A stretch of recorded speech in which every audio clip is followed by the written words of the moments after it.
Kamu pernah mikir nggak, kalau pasangan udah tua, siapa yang biasanya pergi duluan? Kebanyakan justru pria. Ada yang tumbang karena lelah, ada yang sakit, ada juga yang mati karena tekanan batin.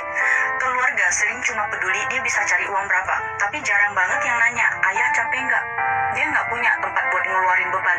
Malah sering jadi sasaran marah di rumah. Orang bilang, hidup itu susah, tapi buat pria, hidup jauh lebih susah. Seumur hidup, ayah cuma tahu satu hal, kerja keras. Tapi uang yang dia hasilkan, hampir nggak pernah dipakai buat dirinya sendiri. Terus, kalau ayah capek, dia bisa bersandar ke siapa? Nggak ada. Capek, dia sandar di kursi. Ngantuk, dia rebah di kasur. Dingin, dia pakai baju. Sakit, dia minum obat. Nggak berdaya, dia bersandar di tembok. Dia takut anaknya susah. Takut istrinya nggak ngerti perasaannya.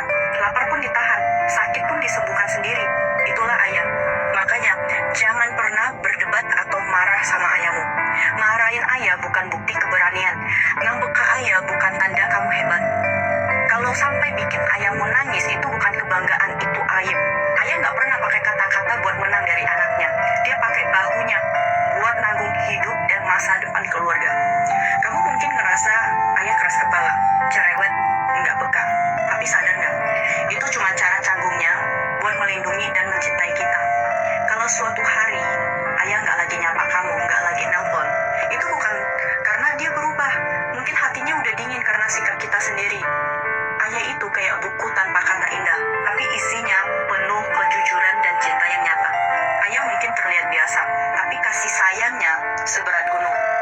Dulu waktu kecil, kita nggak ngerti arti cinta seorang ayah. Dan saat akhirnya paham, kita udah bukan anak kecil lagi.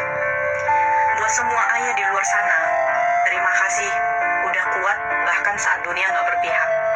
Terima kasih udah tetap tersenyum walau hati sering capek. Kalian mungkin nggak pernah minta dihargai, tapi tanpa kalian nggak ada yang namanya rumah.